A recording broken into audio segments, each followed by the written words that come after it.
Leadership challenge নামক একটা বই ওয়ার্ল্ডে খুবই পপুলার হয়েছে এবং এই বইটা একটা রিসার্চকৃত বই।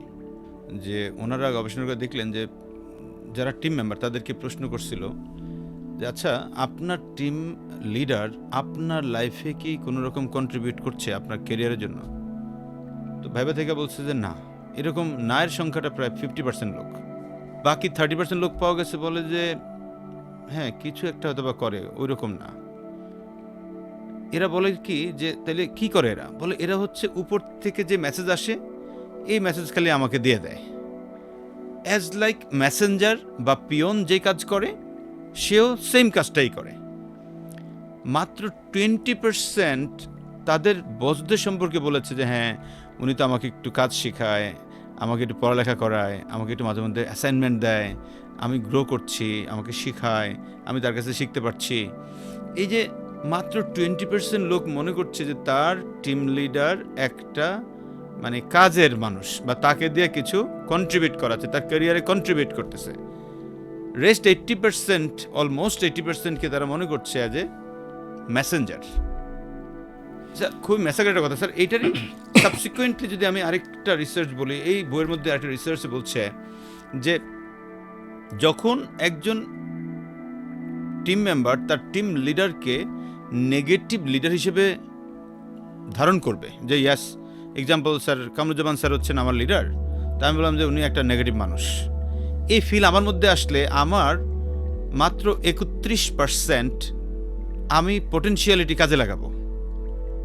On the other hand Kamruzzaman স্যারকে যদি আমি মনে করি যে ইয়াস স্যার তো খুবই ডাইনামিক, অনেক আইডল, হ্যাঁ আমি তাকে ফলো করতে পারি, এরকম ফিল করি, তাইলে 91% পর্যন্ত আমার পোটেনশিয়ালিটি আমি কাজে লাগাবো।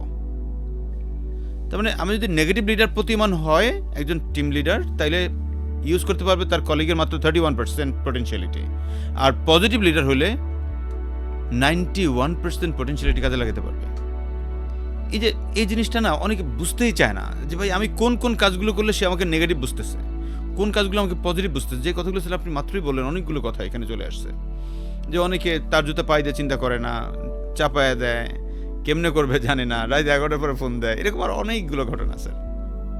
না দেখুন, আমি এই কথা আরও কয়েকবারই বলেছি আপনার, সাকসেস অথবা কেরিয়ার এটা শুধুই কি এমপিওর? নো। তারপরে যে আপনি রিজিওনাল এক্সিকিউটিভ, তারপরে যে অ্যাসিস্ট্যান্ট জোয়াল ম্যানেজার বা জোয়াল ম্যানেজার, তাদেরও তো আরও কেরিয়ারের প্রয়োজন আছে না? ডেফিনেটলি। এবং সবাই তো এক্সপেক্ট করে এটা যে আমি আরও উপরে উঠতে চাই। আসলে রাইট। এক্সপেক্ট করলেই তো হবে না, আমাকে তো আমার কাজ দিয়ে প্রমাণ করতে হবে, অ্যাবসলিউটলি। তাই না? সেই জন্য আমরা বলছি আসলে একজন এমপিও মানে পায়ে দিয়ে তুমি চিন্তা করে দেখো, তুমি যখন এখানে আসছো আজকে, মানে তুমি জোনাল ম্যানেজার হয়েছো, তুমি তো এমপিও ছিলে, এমপিও থেকে তো তুমি এখানে আসছো, তো তোমার উপর কি তখন কি এই যারা সুপারভাইজার আজকে যারা আছে, হ্যাঁ, তোমার উপর কি, তোমার তো সুপারভাইজার ছিল একজন, তখন কি সে তোমাকে এইভাবে তোমার দিয়ে কাজ করিয়েছে? তাহলে তুমি কিছুই শিখতে পারোনি, তাহলে তুমি কী শেখাবা তোমার এখন? তোমার যে আমি যে মেসেজটা দিব, একজন এমপিও যদি মনে করে আমার সুপারভাইজার ভেরি নেগেটিভ পারসন, দেখুন আমরা তাহলে সেই টিম দিয়ে আসলে খুব ভালো কিছু আপনি আশা করতে পারেন। এই জন্য আমরা বলি যে আমার সিস্টেম যেটা আমি যেটা বলি, আমি একটা on job training. On job training মানে কি? অন জব ট্রেনিং হচ্ছে রিপোর্টিংয়ে আসবে 9টা থেকে 9:15টার মধ্যে, কোনো কারণে কোনো মিটলেট হতেই পারে, সেটা জ্যাম হতে পারে, বৃষ্টি হতে পারে, বিভিন্ন কারণে 9:15 হচ্ছে আমাদের স্ট্যান্ডার্ড টাইম ধরি। তারপর 1 ঘন্টা তুমি করো, চা খাও ফিল্ডে, গল্প, তুমি যেমন সুপারভাইজার থাকবে যে কদিন থাকো ওখানে, চা খাও, তুমি গল্প গুজব করো, তার ফ্যামিলির কথা জিজ্ঞেস করো, তোমার বাচ্চাটা কেমন আছে, হ্যাঁ, ও যে জ্বর আসছিল ঠিক হয়েছে কিনা এখন, কোনো তোমার সাহায্য লাগবে কিনা এখন, এবং তোমার একজন কলিগ অসুস্থ হয়ে তোমার আসতে পারেনি, তুমি চলে যাও সেখানে, 1 কেজি ফ্রুটস নিয়ে যাও ভাই, তুমি 1 কেজি ফ্রুটস নিয়ে তার বাসায় যাও, যে তাকে দেখে আসো, ইউ ডোন্ট ওয়ারি, তোমার যে অর্ডারটা বা তোমার এরিয়া কাভারেজটা আমরা দেখতেছি, তুমি রিল্যাক্স করো, বাসায় থাকো, হ্যাঁ, ভাবিকে বলে আসবো, তো তার দিকে টেক কেয়ার করবেন, কোনো ওষুধ লাগবে কি না বা কোনো কিছু যদি প্রয়োজন হয় আপনি ফোন দেবেন, নিঃসংকোচে আমাদেরকে ফোন দেবেন।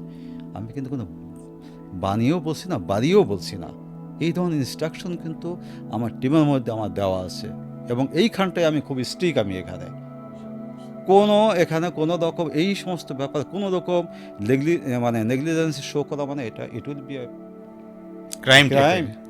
Right sir.